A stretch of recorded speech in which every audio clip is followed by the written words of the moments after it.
Hi നമസ്കാരം. അപ്പോൾ ഞാൻ ഇന്ന് വന്നിട്ടുള്ളത് ഒരു മലബാർ സ്പെഷ്യൽ കൊഞ്ച് ബിരിയാണി ആയിട്ടാണ്. നിങ്ങളെല്ലാവരും ട്രൈ ചെയ്ത് നോക്കൂട്ടോ. ട്രൈ ചെയ്ത് നോക്കിയിട്ട് അഭിപ്രായങ്ങളൊക്കെ അറിയിക്കുക. അതുപോലെ എൻ്റെ വീഡിയോസൊക്കെ ആദ്യമായിട്ട് കാണുന്നവരാണെങ്കിൽ പെട്ടെന്ന് തന്നെ ചാനൽ ഒന്ന് സബ്സ്ക്രൈബ് ചെയ്യുക. അതുപോലെ ലൈക്ക് ചെയ്യാനും ഷെയർ ചെയ്യാനും മറക്കരുത് കേട്ടോ. അപ്പോൾ ഞാനിവിടെ ഈ കൊഞ്ച് ബിരിയാണി റെഡിയാക്കിയിട്ടുള്ളത് ജീരകശാല അതുപോലെ കൈമ അരി വെച്ചിട്ടാണ്.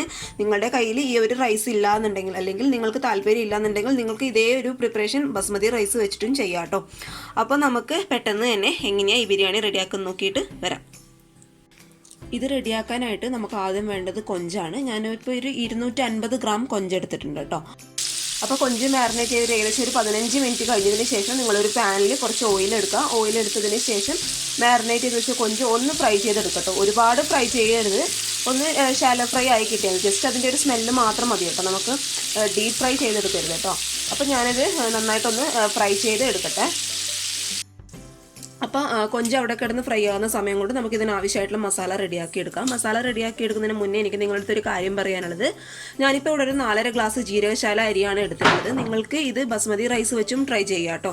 അതിനൊന്നും കുഴപ്പമില്ല, അതൊക്കെ നിങ്ങളുടെ ഇഷ്ടം പോലെ ചെയ്യാം. അപ്പോൾ നിങ്ങൾ ഈ മസാല റെഡിയാക്കുന്നതിന് മുന്നേ ഒരു 10 മിനിറ്റ് മുന്നേ എങ്കിലും നമ്മൾ ഈ അരി നന്നായിട്ട് കഴുകി വെള്ളത്തിൽ കുതിർത്ത് വെക്കുക. എന്നിട്ട് ചോറ് റെഡിയാക്കുന്നതിന് ഒരു 10 മിനിറ്റ് മുന്നേ വെള്ളമൊക്കെ നന്നായിട്ട് ഡ്രെയിൻ ചെയ്ത് എടുത്താൽ മതി. അങ്ങനെ ചെയ്യുമ്പോൾ ഈ അരി നന്നായിട്ട് സോഫ്റ്റ് ആവുകയും ചെയ്യും നമ്മൾ വെക്കുന്ന ആ ഒരു സമയം കൊണ്ട്. മാത്രമല്ല നല്ലൊരു സ്മെല്ലും ഉണ്ടാകും കേട്ടോ. അപ്പോൾ നിങ്ങൾ അരി ഞാൻ ആ പറഞ്ഞ രീതിയിൽ ചെയ്യാം. അപ്പോൾ നമുക്ക് ഇനി മസാല പ്രിപ്പറേഷനിലോട്ട് കിടക്കാം. അപ്പോൾ മസാല റെഡിയാക്കാനായിട്ട് ഞാൻ ആ കൊഞ്ച് ഫ്രൈ ചെയ്ത അതേ ഓയിലാട്ടോ ഇതിലോട്ട് ഒഴിച്ചു കൊടുത്തിട്ടുള്ളത്. അപ്പോൾ അത് അത്യാവശ്യം ഓയിൽ നന്നായിട്ട് ചൂടായിട്ടുണ്ട്. ആ ഒരു സമയത്ത് ഞാൻ ഇഞ്ചി, അതുപോലെ വെളുത്തുള്ളി, പച്ചമുളക് ഒന്ന് മിക്സിയിലിട്ടൊന്ന് ക്രഷ് ചെയ്ത് എടുത്തിട്ടുണ്ടായിരുന്നു. ഞാൻ എപ്പോഴും പറയുന്ന പോലെ നിങ്ങൾ ഒരുപാട് പേസ്റ്റാക്കി എടുക്കണ്ട കേട്ടോ, ഇങ്ങനെ ഒന്ന് ക്രഷ് ചെയ്ത് എടുത്താൽ മതി. അപ്പോൾ ഞാൻ എടുത്തിട്ടുള്ളത് ഒരു 5-6 അല്ലി വെളുത്തുള്ളി, ചെറിയൊരു പീസ് ഇഞ്ചി, അതുപോലെ ഒരു 4 പച്ചമുളക് എടുത്തിട്ടുണ്ട് കേട്ടോ. നമുക്ക് ചിക്കൻ ബിരിയാണിയിലുള്ളതുപോലെ ഒരുപാട് എരിവിൻ്റെ ആവശ്യമില്ല, അതുകൊണ്ട് പച്ചമുളകൊക്കെ നിങ്ങളുടെ എരിവിനനുസരിച്ച് എടുക്കുക കേട്ടോ. അപ്പോൾ എണ്ണ ചൂടാകുന്ന ആ ഒരു സമയം കൊണ്ട് നമുക്ക് ഇതിലോട്ട് ഇട്ട് കൊടുക്കാം. അപ്പോൾ ഇതിൻ്റെ ആ ഒരു സ്മെല്ല് മാറുന്ന ടൈമിൽ നമുക്ക് ഇതിലോട്ട് സവാള ഇട്ട് കൊടുക്കണം. സവാള ഇപ്പം ഞാനിപ്പോൾ ഒരു 3 വലിയ സൈസുള്ള ഒരു സവാള കേട്ടോ, 3 എണ്ണം നീളത്തിൽ അരിഞ്ഞ് വെച്ചിട്ടുണ്ട്. അപ്പോൾ അത് നമുക്ക് ഇതിലോട്ട് ഇട്ട് കൊടുക്കാം കേട്ടോ. അപ്പോൾ ഇതിൻ്റെ സ്മെല്ല് നന്നായിട്ടൊന്ന് മാറിയതിന് ശേഷം മാത്രം സവാള ഇട്ട് കൊടുത്താൽ മതി. അപ്പോൾ ഇതിൻ്റെ ആ ഒരു പച്ച സ്മെല്ല് ഏകദേശം മാറിയിട്ടുണ്ട്. ഈ ഒരു ടൈമിൽ നമുക്ക് കട്ട് ചെയ്ത് വെച്ചിരിക്കുന്ന സവാള മുഴുവനായിട്ട് ഇതിലോട്ട് ഇട്ട് കൊടുക്കുക കേട്ടോ. നന്നായിട്ട് ഒന്ന് മിക്സ് ചെയ്യുക. മിക്സ് ചെയ്തതിന് ശേഷം നമുക്ക് ഈ സവാള ഒന്ന് വാടിക്കിട്ടാൻ ആവശ്യമായിട്ടുള്ള ഉപ്പ് ഞാൻ ഇട്ട് കൊടുക്കുന്നുണ്ട്.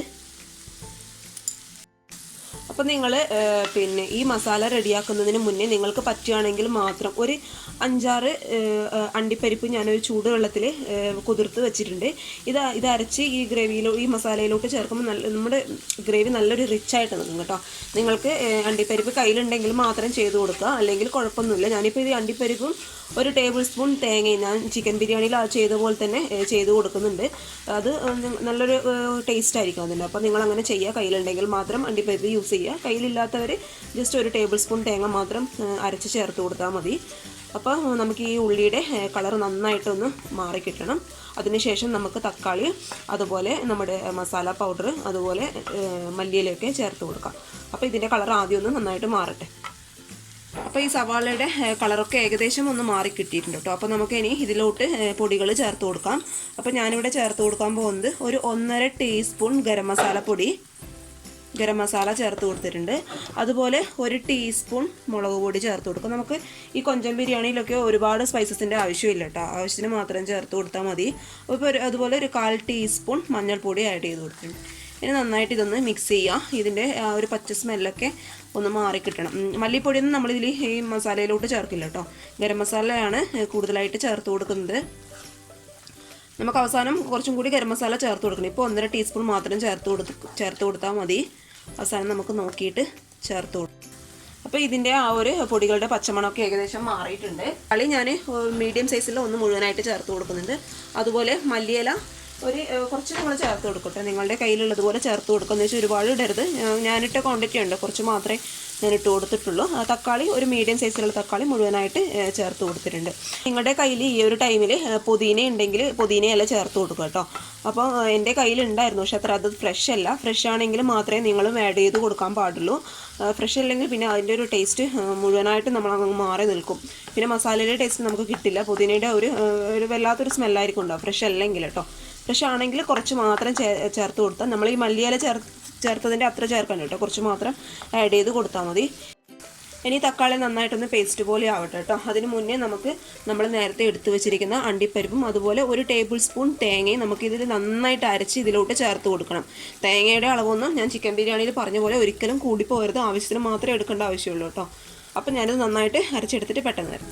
തക്കാളിയുടെ ആ ഒരു പച്ച സ്മെല്ലൊക്കെ ഏകദേശം ഒന്ന് മാറിക്കിട്ടിയിട്ടുണ്ട്. ഇനി ഈ ഒരു ടൈമിൽ നമ്മൾ അരച്ച് വെച്ചിട്ടുള്ള അണ്ടിപ്പരിപ്പ് അതുപോലെ തേങ്ങ പേസ്റ്റ് ഇതിലോട്ട് ചേർത്ത് കൊടുക്കാം. ഒരിക്കലും കൂടിപ്പോകരുത് കേട്ടോ. ആവശ്യത്തിന് മാത്രം ആഡ് ചെയ്ത് കൊടുത്താൽ മതി. ഇനി ഇതിൻ്റെ ആ ഒരു പച്ച സ്മെല്ലും കൂടി മാറിക്കഴിഞ്ഞ് നമുക്കിതിലോട്ട് കൊഞ്ചിട്ട് കൊടുക്കാം. അപ്പോൾ ഇതിൻ്റെ ആ ഒരു പച്ച സ്മെല്ല് നന്നായിട്ടൊന്ന് മാറട്ടെ കേട്ടോ. കൊഞ്ച് ഓൾറെഡി നമ്മൾ ഫ്രൈ ചെയ്ത് വെച്ചതുകൊണ്ട് കൂടുതൽ വേവ് അതിന് കാണില്ല. അതുകൊണ്ട് ഇതിൻ്റെ എല്ലാം പച്ച സ്മെല്ല് മാറിയതിന് ശേഷം മാത്രം നമുക്ക് കൊഞ്ച് ആഡ് ചെയ്ത് കൊടുത്താൽ മതി. ഇതിൻ്റെ ആ ഒരു പച്ച സ്മെല്ല് നന്നായിട്ടൊന്ന് മാറട്ടെ. ഈ ഒരു സമയത്ത് നിങ്ങൾ അരിയുടെ ആ ഒരു പ്രിപ്പറേഷനിലേക്ക് കടക്കുകയാണെങ്കിൽ നന്നായിട്ട് വെള്ളം കളഞ്ഞ് അരി ഡ്രെയിൻ ചെയ്ത് വെക്കുക കേട്ടോ. അപ്പോൾ ഞാൻ ഇതൊന്ന് വേവുന്ന ആ ഒരു സമയം കൊണ്ട് നമുക്ക് അരിയുടെ പ്രിപ്പറേഷനിലോട്ട് കിടക്കാം. അപ്പം നമുക്കിനി അരിൻ്റെ ആ ഒരു പ്രിപ്പറേഷനിലോട്ട് കിടക്കാം. അതിനായിട്ട് ഞാനിവിടെ 1 ടീസ്പൂൺ RKG ചേർത്ത് കൊടുക്കുന്നുണ്ട്. കുറച്ച് മതി കേട്ടോ, ഒരുപാട് ആവശ്യമില്ല, കുറച്ച് മതി. അപ്പോൾ പിന്നെ അതുപോലെ 1 ടീസ്പൂൺ നെയ്യ് ആഡ് ചെയ്ത് കൊടുക്കുന്നുണ്ട്. അതുപോലെ 2 ടീസ്പൂൺ കേട്ടോ സൺഫ്ലവർ ഓയിലും ഈ ഒരു ടൈമിൽ നിങ്ങൾ ചേർത്ത് കൊടുക്കുക. നിങ്ങൾക്ക് പിന്നെ ബിരിയാണിക്ക് നല്ലൊരു ഗ്ലേസിങ്ങും അതുപോലെ നല്ലൊരു സ്മെല്ലൊക്കെ വേണമെങ്കിൽ RKGയുടെയും നെയ്യുടെ അളവൊക്കെ കൂട്ടി കൊടുക്കുക കേട്ടോ. പിന്നെ നിങ്ങളുടെ കയ്യിൽ ഡാൽഡ ഉണ്ടെങ്കിൽ ഡാൽഡ ചേർത്ത് കൊടുക്കുക. ഞാനിപ്പോൾ ഇവിടെ 1 ടീസ്പൂൺ വനസ്പതി കൂടി ആഡ് ചെയ്ത് കൊടുത്തിട്ടുണ്ട്. അപ്പോൾ അതൊക്കെ കയ്യിലുണ്ടെങ്കിൽ നിങ്ങളുടെ ഇഷ്ടം പോലെ ചേർത്ത് കൊടുക്കുക. അപ്പോൾ ഈ എണ്ണ അത്യാവശ്യം ചൂടായിട്ടുണ്ട്. ഇനി ഞാൻ ചെറിയൊരു സവാളയുടെ പകുതി മാത്രം നീളത്തിൽ കട്ട് ചെയ്ത് എടുത്തിട്ടുണ്ട്. അത് ഇതിലോട്ട് ഈ ഒരു ടൈമിൽ ചേർത്ത് കൊടുക്കട്ടെ. ജസ്റ്റ് ഒരു ഫ്ലേവറിന് വേണ്ടി മാത്രം, ഒരുപാട് ആയിപ്പോകരുത്. ജസ്റ്റ് ഒരു ഫ്ലേവറിന് വേണ്ടി മാത്രം ആഡ് ചെയ്ത് കൊടുത്താൽ മതി. ഇനി ഇതിൻ്റെ കളറൊന്ന് മാറുന്ന ടൈമിൽ നമുക്ക് 1/2 ടീസ്പൂൺ പെരുജീരകം, അതുപോലെ ചെറിയൊരു പീസ് പട്ട, പിന്നെ 2 ഏലക്കായ, ചെറിയൊരു പീസ് ബേ ലീവ്സും എടുത്തിട്ടുണ്ട്. അതുപോലെ 4 ഗ്രാമ്പും എടുത്തിട്ടുണ്ട്. ഇത് ജസ്റ്റ് ഒന്ന് ചതച്ചെടുത്താൽ മതി കേട്ടോ. ഒരുപാട് ഇത് പേസ്റ്റ് പോലെ ആക്കി എടുക്കേണ്ട ആവശ്യമൊന്നുമില്ല. ജസ്റ്റ് ഒന്ന് ചതച്ചെടുത്തിട്ട് ഇതിലോട്ട് ആഡ് ചെയ്തു, ജസ്റ്റ് ഒരു ഫ്ലേവറിന് വേണ്ടി മാത്രം. ഇതിൻ്റെ സ്മെല്ലൊക്കെ ഒന്ന് മാറുന്ന ഒരു ടൈമിൽ നമുക്ക് ഇതിലോട്ട് വെള്ളം ചേർത്ത് കൊടുക്കണം. വെള്ളത്തിൻ്റെ കണക്ക് 1 ഗ്ലാസ് അരിക്ക് 2 ഗ്ലാസ് വെള്ളം എന്ന രീതിയിലാണ്. അപ്പോൾ ഞാനിവിടെ 4.5 ഗ്ലാസ് വെള്ളമാണ് എടുത്തിട്ടുള്ളത്. അതിന് കണക്കായിട്ട് 9 ഗ്ലാസ് തിളച്ച വെള്ളം എടുത്തിട്ടുണ്ട്. ഒരിക്കലും തണുത്ത വെള്ളം ഒഴിക്കരുത്, തിളച്ചുകൊണ്ടിരിക്കുന്ന വെള്ളം ഒഴിക്കണം. അപ്പോൾ ഞാനത് വെള്ളം ചേർത്ത് കൊടുക്കാൻ പോവാണ് കേട്ടോ. മുഴുവനായിട്ട് 9 ഗ്ലാസ് ഒഴിച്ചു കൊടുത്തിട്ടുണ്ട്. ഇനി നമുക്ക് ഈ ചോറിന് ആവശ്യമായിട്ടുള്ള ഉപ്പ് ചേർത്ത് കൊടുക്കാം ഈ ഒരു ടൈമിൽ. അപ്പോൾ ഞാനിപ്പോൾ 2 ടീസ്പൂൺ ഉപ്പ് ഇട്ട് കൊടുക്കുന്നുണ്ട്. ഉപ്പൊക്കെ നിങ്ങൾ നോക്കിയിട്ട് മാത്രമേ ആഡ് ചെയ്ത് കൊടുക്കുക കേട്ടോ. അപ്പോൾ ബിരിയാണിയൊക്കെ ആകുമ്പോൾ ഒന്ന് ഉപ്പ് മുന്നിട്ട് നിൽക്കണമെങ്കിൽ ചോറിന് നന്നായിട്ട് ഉപ്പ് പിടിക്കുള്ളൂ. ഈ ഒരു ചേർത്തതിന് ശേഷം നിങ്ങൾ ഈ വെള്ളത്തിൻ്റെ ടേസ്റ്റ് ഒന്ന് നോക്കിക്കഴിഞ്ഞാൽ ഉപ്പിൻ്റെ ആ ഒരു ഇത് മനസ്സിലാവും. അതുപോലെ നമ്മുടെ ചോറൊന്ന് റൈസൊന്നും ഒട്ടിപ്പിടിക്കാതിരിക്കാൻ 1/2 ടീസ്പൂൺ നാരങ്ങാ നീര് ഞാൻ ഇതിലോട്ട് ഒഴിച്ചു കൊടുത്തിട്ടുണ്ട്. ഒരുപാട് വേണ്ട കേട്ടോ, 1/2 ടീസ്പൂണിൻ്റെ ആവശ്യം മാത്രമേ ഉള്ളൂ. ഇനി നന്നായി തിളക്കുന്ന സമയത്ത് നമുക്ക് ഇതിലോട്ട് അരി ചേർത്ത് കൊടുക്കണം. അപ്പോൾ ഈ വെള്ളം നന്നായിട്ട് തിളയ്ക്കുന്നുണ്ട്. ഇനി നമ്മൾ കഴുകി വെച്ചിരിക്കുന്ന അരി ഇതിലോട്ട് നമുക്ക് ആഡ് ചെയ്ത് കൊടുക്കാം. കംപ്ലീറ്റ് ആയിട്ട് ഇട്ട് കൊടുക്കും കേട്ടോ. നിങ്ങളിങ്ങനെ ചെയ്യുന്നത് ഒരു 10 മിനിറ്റ് മുന്നേ അരി ഒന്ന് ഡ്രെയിൻ ചെയ്ത് വെച്ചാൽ മതി കേട്ടോ. വെള്ളത്തിൽ അത്യാവശ്യം കുതിർത്ത് വെച്ചതിന് ശേഷം, എപ്പോഴും കഴുകിയിട്ട് മാത്രം കുതിർത്ത് വെക്കുക കേട്ടോ. അങ്ങനെ ചെയ്യാൻ പാടുള്ളൂ. കുതിർത്ത് വെച്ചതിന് ശേഷം കഴുകാൻ പാടില്ല കേട്ടോ. നന്നായിട്ട് കഴുകിയിട്ട് കുതിർത്ത് വെക്കാൻ നോക്കുക. ഇനി നന്നായിട്ട് തിളക്കിയതിന് ശേഷം ഈ ഒരു ടൈമിൽ നിങ്ങൾ ഇതിനാവശ്യമായിട്ടുള്ള ഉപ്പ് നോക്കുക. അതൊക്കെ നോക്കിയിട്ട് അഡ്ജസ്റ്റ് ചെയ്തിട്ട് നന്നായിട്ടിത് അടച്ച് വെച്ച് മീഡിയം ഫ്ലെയിമിൽ മാത്രം വേവിച്ചെടുക്കുക കേട്ടോ. അപ്പോൾ ഇത് ഞാൻ നന്നായിട്ട് അടച്ച് വെക്കാൻ പോവുകയാണ്. മീഡിയം ഫ്ലെയിമിൽ നന്നായിട്ട് അടച്ച് വയ്ക്കുക. അപ്പോൾ അരി അവിടെ കിടന്ന് വേവുന്ന ആ ഒരു സമയം കൊണ്ട് നമുക്ക് ഇതിൻ്റെ മസാലയുടെ വീണ്ടും തിരിച്ചു വരാം. മസാല നന്നായിട്ട് ആയിട്ടുണ്ട്, ഏകദേശം നമ്മൾ ചേർത്ത പച്ച ടേസ്റ്റൊക്കെ ഒന്ന് മാറിയിട്ടുണ്ട് അണ്ടിപ്പരിപ്പിൻ്റെ. ഇനി നമ്മൾ ഫ്രൈ ചെയ്ത് വെച്ചിരിക്കുന്ന കൊഞ്ച് ഇതിലോട്ട് ആഡ് ചെയ്ത് കൊടുക്കുക. മസാലയായിട്ട് നന്നായിട്ടൊന്ന് മിക്സ് ചെയ്യുക. അപ്പോൾ ഈ ഒരു ടൈമിൽ നിങ്ങൾ മസാലയുടെ ഉപ്പൊക്കെ നോക്കുക കേട്ടോ. ഇനി ഞാൻ ഇതിലോട്ട് ഒരു 1/4 ഗ്ലാസ് നല്ല തിളച്ച വെള്ളം ഒഴിക്കാൻ പോവുകയാണ്. ഈ വെള്ളത്തിലും ആ കാഷ്യൂലൊക്കെ കിടന്ന് നമ്മുടെ കൊഞ്ച് നന്നായിട്ട് മസാല പിടിക്കണം. അതിനായിട്ടാണ് കേട്ടോ. കുറച്ച് മാത്രമേ ഒഴിച്ചു കൊടുക്കാൻ പാടുള്ളൂ, ഒരുപാട് അരി പോയരുത്. കുറച്ച് മാത്രം ഒഴിച്ചു കൊടുത്ത് നന്നായിട്ട് ഇതൊന്ന് തിളച്ച് വരട്ടെ. അടച്ചു വെക്കേണ്ട ആവശ്യമൊന്നുമില്ല കേട്ടോ, നന്നായിട്ട് ഇതൊന്ന് തിളച്ചോട്ടെ.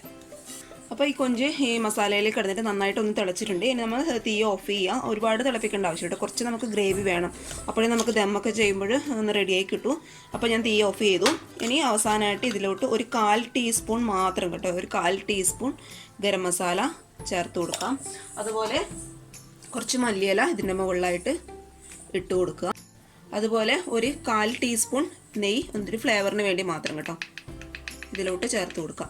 ഇനി ഇത് നന്നായിട്ട് അടച്ച് വെക്കണം. ഒട്ടും ഇതിൻ്റെ സ്മെല്ലൊന്നും പുറത്ത് പോകാൻ പാടില്ല. നന്നായിട്ട് അടച്ച് വെച്ചതിന് ശേഷം നമുക്കിത് ദം ചെയ്തെടുക്കണം. അതിന് മുന്നേ നമുക്ക് ചോറ് റെഡിയായി കിട്ടണം. അങ്ങോട്ട് നന്നായിട്ട് അടച്ച് വെക്കാൻ പോവുകയാണ് ഞാനിത്. അപ്പോൾ ഒരു 10-20 മിനിറ്റ് കഴിഞ്ഞിട്ടുണ്ട്. ആ സമയത്ത് ഞാൻ സ്റ്റൗ ഓഫ് ചെയ്തു. ആ ഒരു സമയം കൊണ്ട് നമ്മുടെ വെള്ളമൊക്കെ അത്യാവശ്യം നന്നായിട്ട് വറ്റി റൈസ് നന്നായിട്ട് വെന്തിട്ടുണ്ടാവും.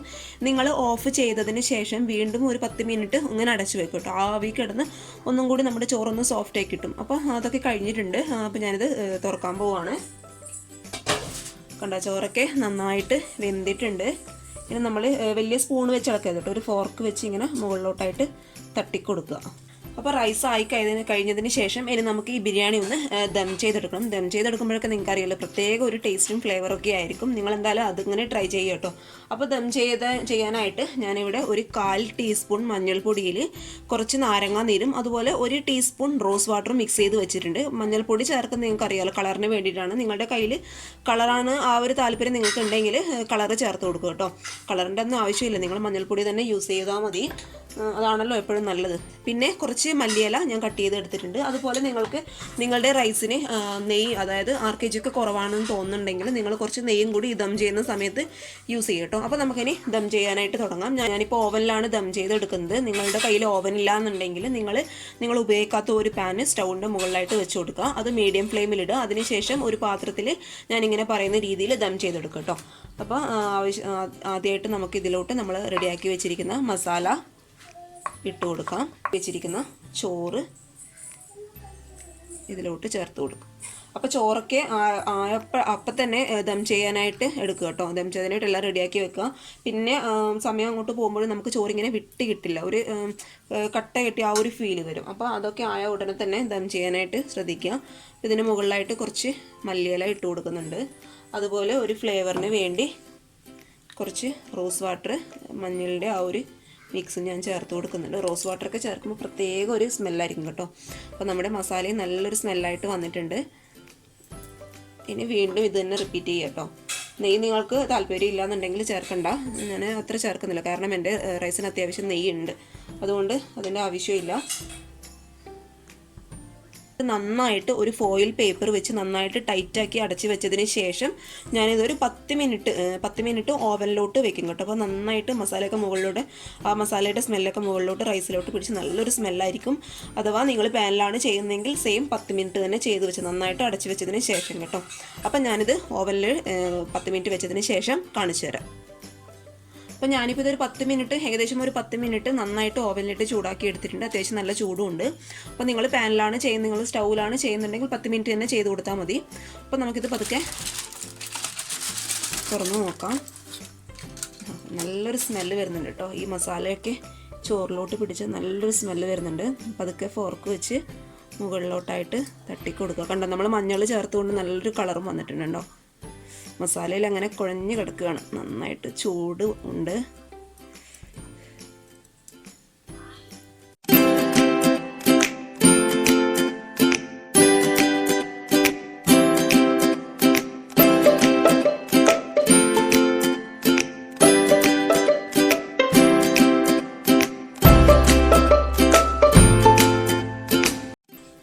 അപ്പോൾ അപ്പോൾ സെറ്റ് ചെയ്യാനായിട്ട് നിങ്ങളുടെ കയ്യിൽ ഇങ്ങനെയുള്ളൊരു പാത്രം ഉണ്ടെങ്കിൽ അങ്ങനെയുള്ളൊരു പാത്രം എടുക്കുക. അതിലോട്ട് നമ്മൾ ദം ചെയ്ത് വെച്ചിട്ടുള്ള കുറച്ച് റൈസ് ഇട്ട് കൊടുക്കുക. നമ്മൾ ചിക്കൻ ബിരിയാണിയിൽ ചെയ്ത ആ ഒരു രീതിയിൽ തന്നെ കേട്ടോ. ചിക്കൻ ബിരിയാണിയൊക്കെ കാണാത്തവരെ പെട്ടെന്ന് തന്നെ വീഡിയോ പോയി കാണുക. എന്നിട്ട് മുകളിലോട്ടായിട്ട് കുറച്ച് ചോറിട്ട് കൊടുക്കുക. റോസ് വാട്ടറിൻ്റെ ആ ഒരു സ്മെല്ലൊക്കെ ഉണ്ടല്ലോ, നല്ലൊരു സ്മെല്ല് വരുന്നുണ്ട്. മുകളിലോട്ടായിട്ട് ഇതിങ്ങനെ ചേർത്ത് കൊടുക്കുക. എന്നിട്ട് കുറച്ച് മസാല എടുത്ത് ഇങ്ങനെയൊന്ന് ചെയ്ത് കൊടുക്കുക. അപ്പോൾ ഞാനിത് നന്നായിട്ട് സെറ്റ് ചെയ്ത് വെച്ചിട്ടുണ്ട് കേട്ടോ. നല്ല ഭംഗിയായിട്ട് വന്നിട്ടുണ്ട്. നിങ്ങൾ എന്തായാലും ട്രൈ ചെയ്ത് നോക്കുക കേട്ടോ. പിന്നെ നെയ്യൊക്കെ നിങ്ങളുടെ ആ ഒരു ഇഷ്ടത്തിനനുസരിച്ച് തന്നെ ചേർത്ത് കൊടുക്കുക. അപ്പോൾ നിങ്ങൾ എന്തായാലും ട്രൈ ചെയ്ത് നോക്കുക. ട്രൈ ചെയ്ത് നോക്കിയിട്ട് അഭിപ്രായങ്ങളൊക്കെ അറിയിക്കുക. അഭിപ്രായങ്ങൾ അറിയിച്ചാൽ മാത്രം പോരാ കേട്ടോ. എൻ്റെ വീഡിയോസൊക്കെ ഇഷ്ടപ്പെട്ടാൽ ചാനൽ സബ്സ്ക്രൈബ് ചെയ്യാൻ മറക്കരുത്. അതുപോലെ ലൈക്ക് ചെയ്യാനും ഷെയർ ചെയ്യാനും മറക്കരുത് കേട്ടോ. അപ്പോൾ അടുത്ത വീഡിയോ ആയിട്ട് കാണും വരെ താങ്ക് യു. ബൈ.